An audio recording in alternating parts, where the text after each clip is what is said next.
Well, hello everybody. It is Tuesday. It's the 18th of March, 2025. I'm going to bring you another spicy product review today. Been doing a lot of hot sauces and I've been doing a lot of chips. I'm not doing a hot sauce or a chip today.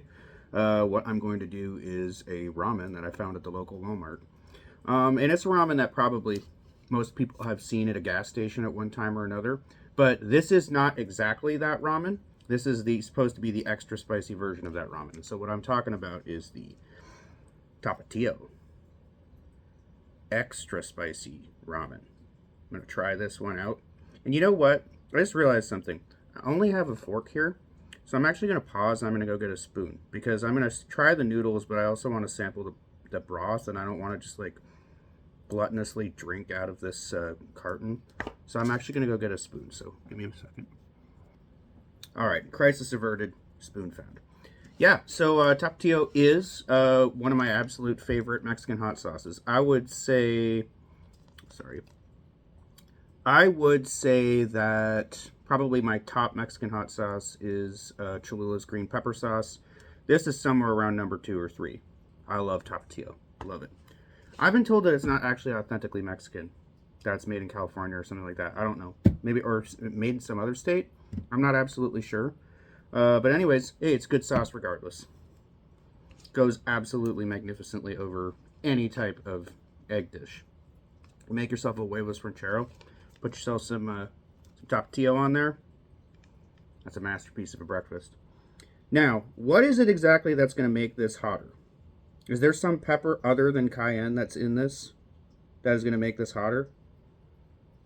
It just says red pepper sauce is in this, which is aged cayenne, red peppers, vinegar, salt, garlic, maltodextrin. Spices, including paprika, tamarind, tomato powder, blah, blah, blah, blah, blah. There's not any oleoresin resin capsicum in this. I don't know.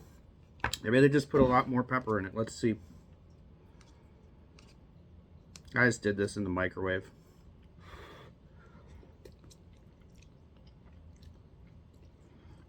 I'm glad I got that spoon too, because I don't think I put... Usually when I make these instant ramens, I put a little bit under the fill line, so you have to kind of dig to the bottom and get to the broth.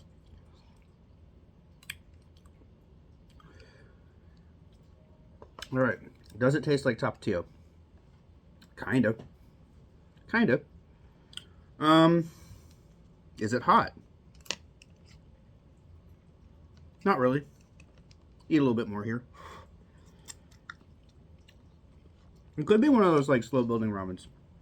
It does have that nice, really nice like tangy kind of like vinegary, salty vinegary, peppery flavor of Tapatio. So I am tasting that in there, and I compliment it for that. Maybe I should have done a comparison video where I try the original Tapatio ramen and the extra spicy Tapatio ramen, then do a spice comparison of those two. Or maybe I planned this badly, because honestly, Tapatio is just not that spicy of a sauce. You could take big tablespoonfuls of Tapatio and not really get that much of a burn. So what I'm getting from this is, here's my prediction: if I continue to eat this bowl, and I'm not going to make you, sit here and watch me eat this entire noodle bowl. I'm going to have a few more bites and then I'm going to wrap it up. My suspicion is this is like a lot of spicy ramen, something that's a slow builder. All right, the more you eat of it, the more you drink the broth, the more that the spice builds. And I think that's probably going to be the case with this. Now, am I anticipating based on the first few bites that this is going to reach some degree of pain that matches the hottest ramens that I've ever tried? Absolutely not. No. It might peak, if I'm being generous in my prediction, it might peak somewhere between a 2.5 and a 3 for heat. Which is not, I mean, that's respectable, Let me take a few more bites. I will say, flavor-wise, I'm just really, really liking that more and more and more with every bite. I like it. The broth is very, very tangy and flavorful. It's good. Yeah, I like it a lot. This is a nice little creation. When the noodles, sometimes these noodle mixes can be really picky when you do them in the microwave. Like if you do them like even 30 seconds too much, the noodles are all soggy.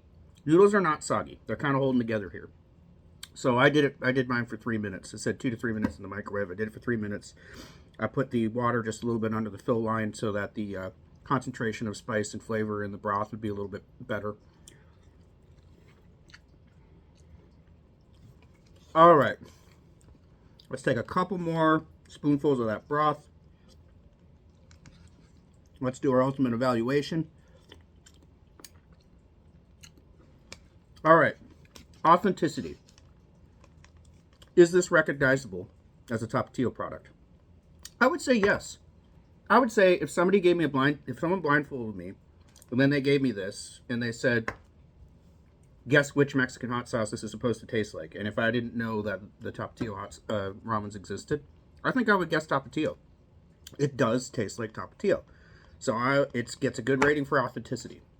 I also think that it tastes really good. I'm going to just like wolf the rest of this down after I turn the camera off. I like it a lot. It's very, very tasty, very flavorful. But I would recommend that you do what I do. If you obtain this and prepare it, I would definitely put the water a little bit below the fill line, because I could see how adding more water could diminish the concentration of flavor there quite a bit.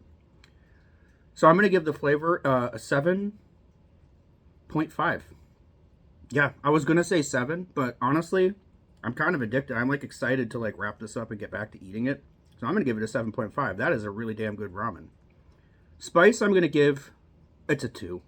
It's a 2 for me. I'll report back to you in a future video if after finishing this somehow it builds up to higher than that, but it's really not that spicy. It's just not. So it's just a good ramen. That's all. Not any kind of spice challenge.